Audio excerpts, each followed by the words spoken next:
Impeachment is a political process. The Senate killed the 200 peso wage hike bill. Paano namin short-change yung mga workers? Paano namin pinagdadamutan yung mga workers? I think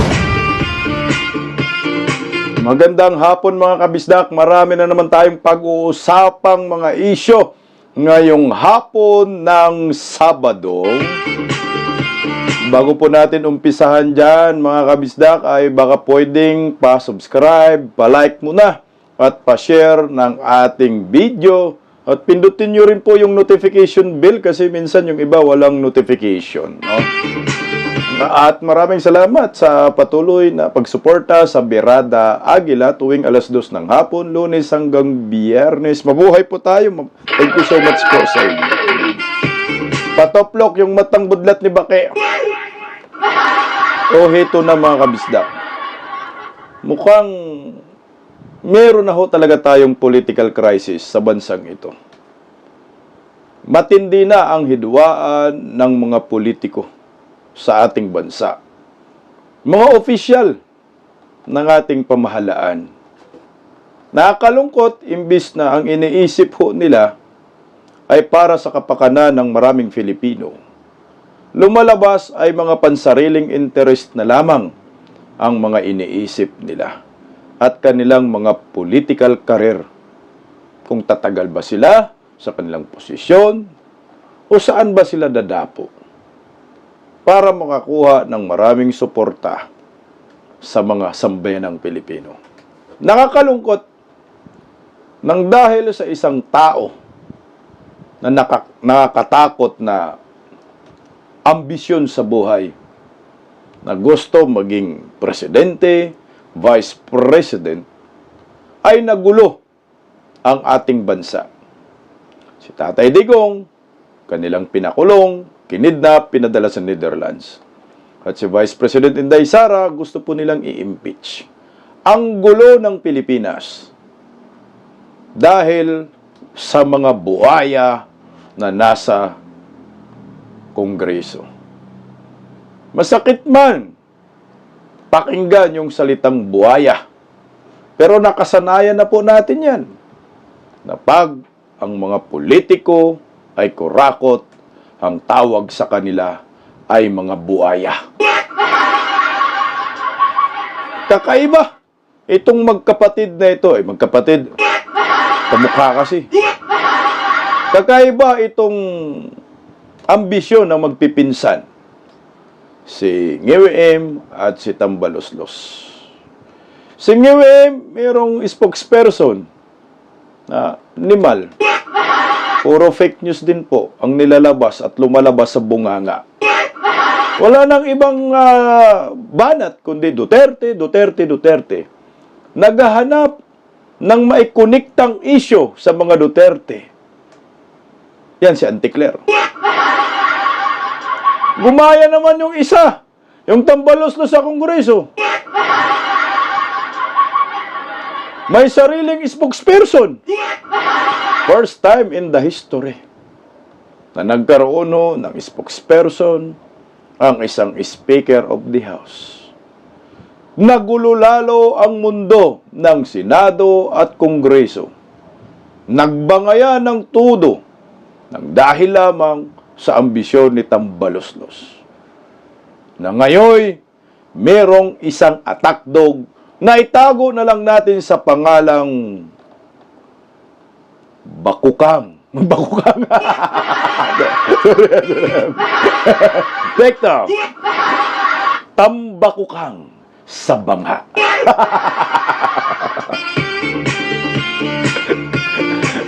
Maraming pinalabas na mga isyo to si Tambakukang. Banay attack sa mga Duterte. Walang pinipiling oras. Mas malala ho ito kay Auntie Claire. Hindi ho natiis ni Senator Jinggoy Estrada. Kaya naman patoplok mga kababayan ko, ito po ang ating pag-uusapan ngayong araw ng Sabado na talaga. No? Ngayong hapon no, sa atin. Bakukang binoljak ng Senado ang Kongreso. Francis pinatulan ni Senator Jinggoy Estrada at sinabihang mag-aral ka muna. Dahil wala umano itong alam. Sakit ko, no? Abogada man yan, Senator, wala palang alam yan.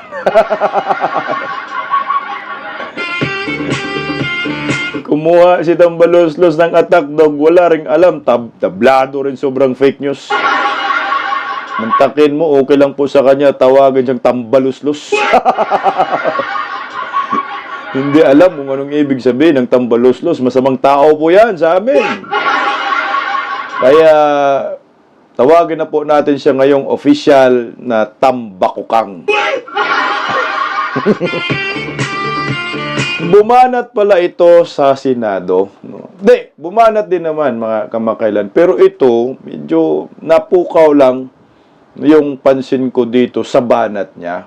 Dahil pinatulan po ito ni Senator Jinggoy Estrada. Hindi pinalampas. Talagang binuljak to the max. Ito, pakinggan natin muna si Tambakukang. The Senate killed the 200 peso wage hike bill. Killed talaga. Ma'am, marami man sanang word na pwede mong gamitin, pero killed talaga ang pinili. Ito yung may kaugnayan sa kanilang kagustuhan na magkaroon ng 200 pesos na increase, no, ang mga manggagawa. Ang problema nga ho, tinutulan ito ng Senado at ni-revise. Ngayon, kaya ito, naghimutok ng botse itong si Francis, sinabihan niya, kinil daw, pinatay. Bugada, gamit ka man ng mga ibang term, ma'am, huwag namang killed. Gamit ka ng parang binasura, mas maganda ho. Parang normal ba? Normal na term. Binasura, no? Or tinapyasan. Kasi hindi naman pinatay talaga. Nagkaroon ng revision. Nag-a-adjust lang. Dapat sana, attorney to. Tambakukang. Yung term na hindi nakaka-offend kasi nakaka-offend man yung pinatay. Hindi man pinatay na ang Senado. Yung salary increase na kagustuhan ng mga kongresista, no? Binabalanse lang. Grabe yung makaparatang, sobra-sobra. Pag ikaw nakinig ka dito, talagang nakakabudol. Pinatay daw, killed, tuloy. Last night was the final session of the 19th Congress. No BICA, no compromise, no wage hike. And the reason is simple. No wage hike daw. Fake news to, no? Kaya sabi ko nga, kung grabe, sobrang fake news si Antikler, mas malaho ito. Laki pa ng bunganga. Nagsalita lang yan, hindi yan tumama, pero yung bunganga, yung buka niyan, isang dangkal. Kulang lang, dapuan ng langaw ito. Sige, tuloy nga. Ayaw ng Senado makipag-usap. Ang gusto nila, tanggapin na lang ng tao ang 100 pesos nila. Ay, aya ka. Ayaw daw ng Senado makipag-usap. Ang gusto daw ng Senado, tanggapin daw ng mga manggagawa, empleyado, yung 100 pesos nila. So, hindi na-killed. Tinapyasan, binawasan lang, na-revise lang. No? Yung 200 pala, 200 nyo, nakagustuhan, ginawang 100 ng Senado. Ang problema, yung term na ginamit mo, killed, ikaw mismo alam mo na tinapyasan lang. Diba? Tambakukang. Wala lang, basta lang makaputak. Hindi niya iniisip yung mga sinasabi niya. Yung una, bunga niya, sinabi niyang killed. Pagdating sa dulo, yung 200 pala, nagiging 100 lang. Tinapyasan. No? Hindi kinikilled. Aloy, Bakit? hindi daw makipag-usap. Bakit? No? Ma'am, mahirap daw kayo kausapin, ma'am. Magulo daw kayo. Wala daw kayong alam. Mag-aaral daw kayo ng abogada man to, senator. Anong pag-aralan? Economics 101. Kasi hindi niya alam yung patungkol sa ekonomiya. Dahil putak lang ng putak, dahil utos si Tambaluslos. Dahil nasaktan sila na ibinalik yung article of impeachment doon sa kanilang lamisa. Back to sender. Kaya umatake, gumagawa ng ibang issue para sakali ay mapahiya ang mga senador at makahanap sila ng simpatiya galing sa mga empleyado. Pero kung daw po, mga empleyado, mga ordinary manggagawa, huwag po kayong magpaniwala dito sa atakdog ni Tambaluslos. Gumawa lang ng ingay, gumawa lang ng issue dahil napahiya po sila ng mga senador. At hindi po sila pinapanigan at kinampihan ng 18 senador, kagaya po ni Senator Jinggoy Estrada. Pero kung daw, dahil pinatulan po siya ni Senator Jinggoy Estrada, hindi pinalampas ni Senator Jinggoy Estrada yung kanyang mga paratang na kinilb. Narito po ang berada ni Senator Jinggoy labang kay Tambakukang. Iyakan na naman kayo. Ito, pakinggan natin. Paano namin short-change yung mga workers? Paano namin pinagdadamutan yung mga workers? I think 100 pesos, and that was the bill of Senator Mig Subiri when I was chairman of the Committee on Labor. Hindi namin short-change. Siguro yung 100 pesos, that is an ideal amount na dapat makuha yung ng ating mga workers. Now, kung ilalagay mo 200 pesos, Teka lang, no? Maliwanag na hindi pinagdamutan ng Senado ang mga manggagawa ayon kay Senator Jinggoy Estrada. Na-adjust lang ang 200 to 100. Hindi pinagdamutan. Ang problema kasi, ang word na ginamit ni Tambakukang, nakakasakit, killed, pinagdamutan, bakit daw? O ito po yung paliwanag. Makinig ka, Princess. Ni Senator Jinggoy Estrada, bakit yung 200 ho ninyo ginawang 100 ng Senado? O ito, pakinggan po natin, Senator Jinggoy Estrada. sa tingin mo ba hindi magko-collapse yung economy natin? Lalong-lalo na yung mga small medium enterprises. Correct. Kung sige po, halimbawa pumayag ang Senado, 200 pesos. I-adapt namin yung House version. Ano sa tingin mo in the future? Lalong maraming mawawala ng trabaho dahil maraming magsasara ng mga kumpanya. Because they cannot afford it. Tama ka yan, Senator Jinggoy Estrada. Ganito kasi yun, no? Kailangan pa rin balanse. Oo na, sige na. Kailangan po natin magkaroon ng increase, mga empleyado, kasi mahal ang bilihin. Ang problema, makakasustain ba? Yung small, medium enterprises. Yung mga malalaking kumpanya siguro kaya pang tumagal. Pero yung mga maliliit, hindi naman kasi po pwedeng selected lang. Yung pwedeng mag-increase na kumpanya, mga employer. Yan ay batas. Pag pinasa po yan, pag nagkaroon ng sasabihin na natin additional 200 pesos sahod sa bawat manggagawa, matik po yan lahat ng negosyo sa ating bansa, kailangan nilang magtaas ng 200 pesos. Maliit ka man, medium, or large enterprises. Ngayon, tama si Senator Jinggoy Estrada.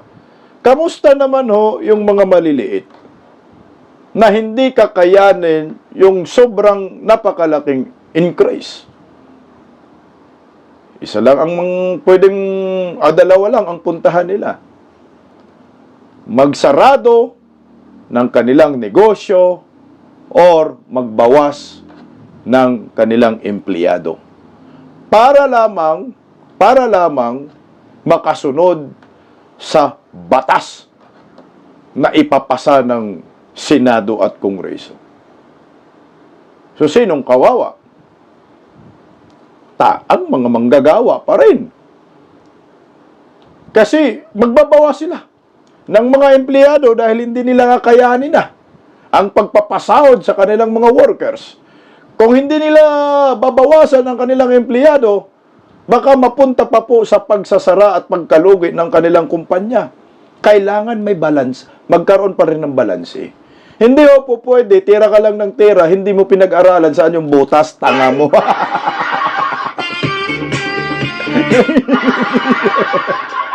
Siyempre, pag-aralan mo yan, paano mo papasukin yung butas? Kasi kung ipipilit, kung sa tingin naman talaga natin, mahirap ngayon magnegosyo sa ating bansa dahil panahon ito ng mga buhaya. Aba, siyempre, ang negosyante, pag ipipilit yung 200, baka nga, babagsak pa ang ekonomiya natin. At maraming mawawalan ng trabaho at ikayo rin, tambaluslos. Dadami yung mabigyan ng akap. Dadami yung nangangailangan ng tupad. Dadami nang nangangailangan ng AX. Kasi wala ng mga trabaho dahil sa kagagawan ho ninyo. Siguro para sa akin, 100, manageable sa ngayon. Pero kailangan ho na gawa ng paraan ng gobyerno na mapagsigla ang ating ekonomiya para sa ganun, sa susunod na mga taon ay magkaroon ng increase. O baka naman, pwede rin dahan-dahan. Kung 200, ipipilit nila, so ngayon 100 muna. So sa susunod na naman, parang ano ba, patsi-patsi ba datingan? Tuloy, Senator. What do they want to do? Mhm. They want our economy to collapse? Mhm. Mag-isip muna sila bago sila, si Abante, hindi nag-aaral yan. Siguro, kabago-bago lang niya. Dapat gumawa muna siya ng research bago siya pumutak ng pumutak dyan. Aray! Mag-aaral ka muna. Gumawa ka muna ng research. Bago ka putak ng putak para kang puwet ng manok. Masakit yun. Parang pinalabas ni Senator Jinggoy Estrada walang alam. Ubob. Iti-iti lang. Economics 101, tambako kang mag-aralan mo. Tama naman si Senator Jinggoy Estrada. Bago ka putak ng putak, wala ka namang alam, mag-aral ka muna, bumalik ka sa pagka-grade 1 section 1, tabi ng kubita. Nang sa ganon, bawat buka ng bibig mo may kabuluhan at yung mga nakikinig sa'yo may matutunan. Kagaya lang yung gagawin. Yung sinasabi ng tambaluslos, okay lang daw sa kanya. Yung tambaluslos daw, tapat. Okay, nina. Paano nagiging tapat si tambaluslos? Tapat sa pangungurakot? Yan ang magiging resulta. Mantakin mo tagapagsalita ng Speaker of the House. Pero ito, binuljak ni Senator Jinggoy Estrada at pinalabas na walang alam, kaya dapat mag-aral muna. Aral ka na, Day! Nang sa gayon, may matutunan ang mga buhaya sa'yo. Masakit yan, guys, Hindi biro yung binitawang salita ni Senator Jinggoy Estrada. Kung ikaw, abogada ka, spokesperson ka pa, titirahin ka ng gano'n ng senador, baka maglupasay ka. Akala siguro ni Tambakukang hindi siya papatulan ni Senator Jinggoy Estrada. Pero tama lang po ito sa ginawa ni Senator Jinggoy para magtatanda at mapahiya. Hindi ko mo ikaw spokesperson, lahat ng sasabihin mo ay tama at ikaw ay magaling.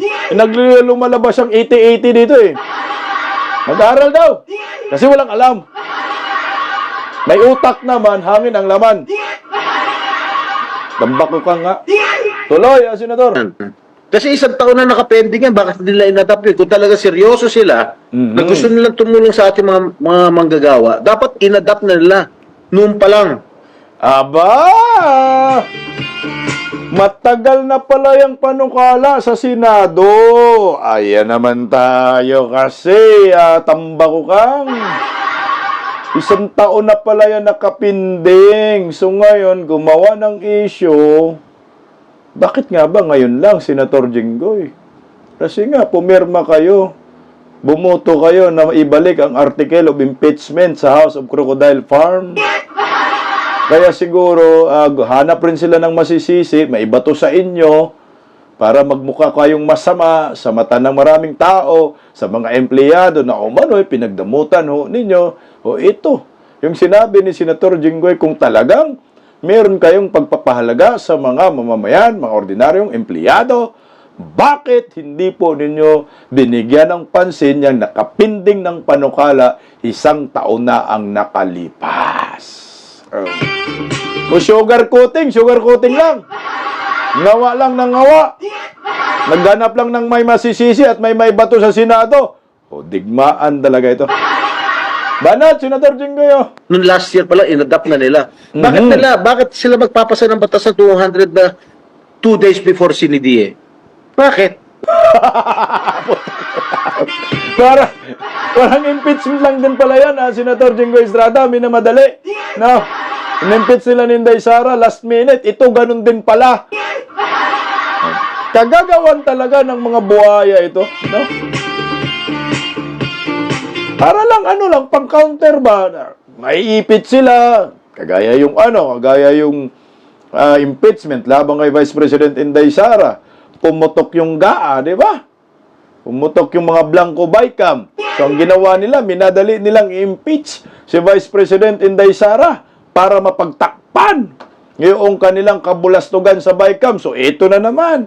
Nabulilyaso sila dahil ibinalik ng Senado yung article of impeachment sa kanila, back to tamba, gumawa ng issue ngayon. 2 days before pala, last minute, buzzer beater na naman. Oh, tibag kayo, ganun yung utak. Ang tawag dyan ay diversionary tactics.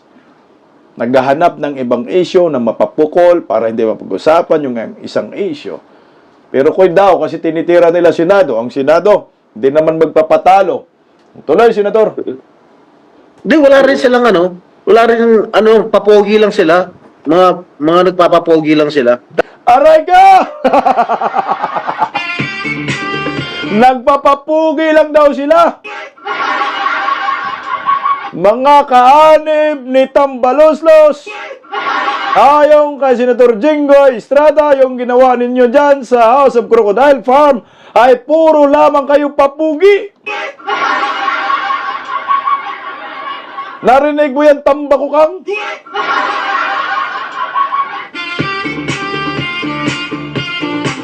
Wala, lang yan talaga. Drama, para sabihin, may pakialam sa mamamayan. Yung pala, papugi lang. Tawag yan, ipal, kupal. Magbabalat kayo. Kala mo, Anghel, demonyo pala. Hello, Senator Jinggoy Estrada. Tapos isisi nila yung Senado? That's not right. Hindi naman tayo pwedeng tumaas ng 100. Dahil pag ginawa mong 200 dyan, alam mo, our economy will collapse. Hindi might collapse, will collapse. Dahil kawawa naman yung mga maliliit na mga kumpanya. Doon babayaran nila yung mga empleyado nila na plus 200.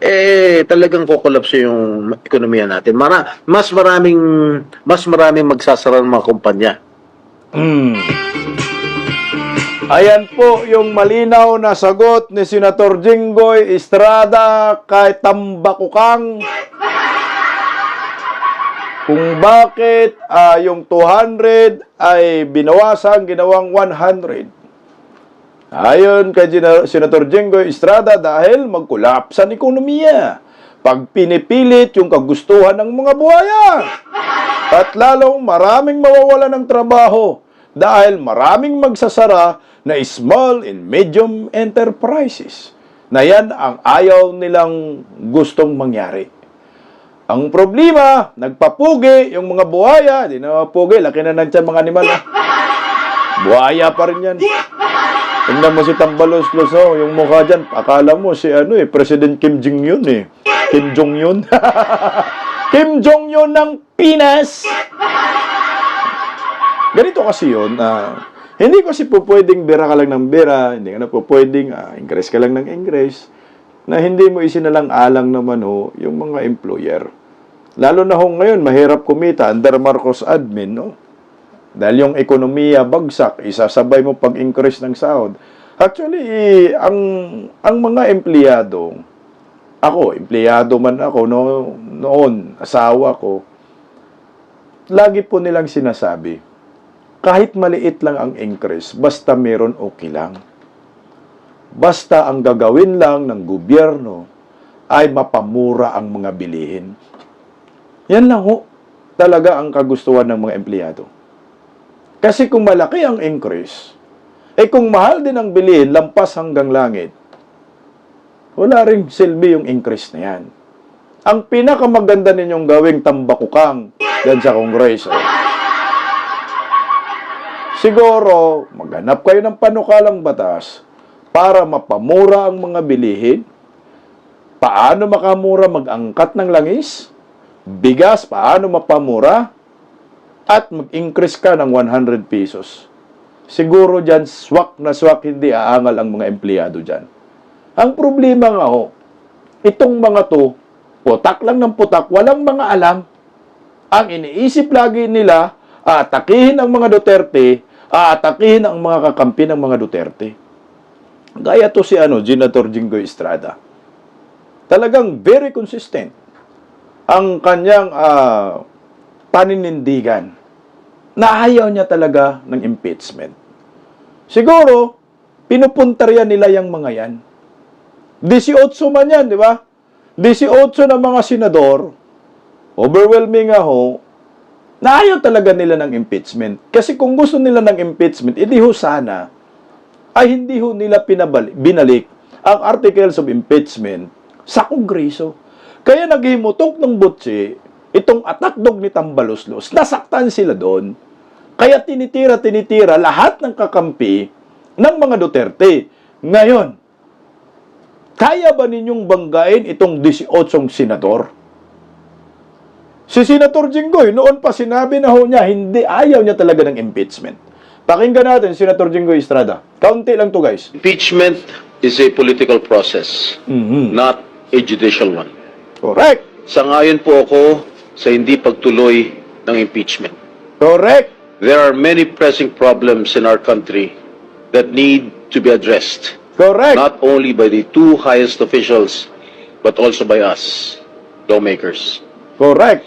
Impeachment will only sow divisiveness and distract us from the urgent and pressing issues we must collectively address. Mismo. Impeachment moves should be firmly rooted in the principles of justice and accountability, not personal or partisan motives.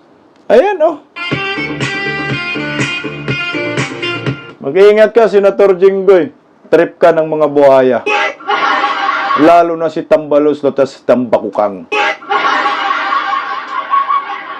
Liwanag ng stand na yan. Very consistent.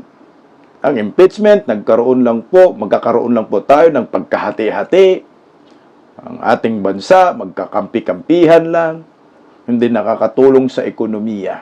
Ito ay political process. Ito ay kagagawan ng mga taong may personal interest at gusto magiging prime minister. Itong nangyayari ngayon sa Senado at Kongreso, ito ay political crisis na. Dahil sila ay nagsasagutan na, nagbabanatan, Senado versus Kongreso, Kongreso versus Senado, aatak ang Kongreso sa Senado, dedepinsa ang Senado. Sa totoo lang, yung mga kongresista lang naman, ang talagang makulit, ang talagang pampagulo lang, dahil nga kay Tambaloslos. Sinasamba nila itong piking Panginoon na ito. Basta lamang makabanat. Ang problema, hindi nila ho napapansin na sa bawat putak nila, sa bawat bira nila, laban sa mga senador, ay nagkakaroon din po tayo ng pagkahati-hati, tayong mga Filipino. At hindi na po natin alam kung ano ba ang tungkulin ng mga kongresista at ng mga senador. At hindi na ho nila nagagampanan. Bakit? Kasi nga, kanya-kanyang atak. Atak ang Senado, atak ang Kongreso. Ang resulta gulo, ang resulta, yung mga mahalagang issue sa lipunan, hindi na napag-uusapan. Kagaya ng mga panukalang batas na kailangan mapakinabangan ng maraming Pilipino, hindi na napag-usapan. Bakit? Dahil kay Tambaloslos ni Mal. Dahil gusto niya magiging Prime Minister. Alam mo, mas maganda ho siguro, tambalos-los, ibaon mo na sa limot ang pangarap mong maging Prime Minister sa bansang ito.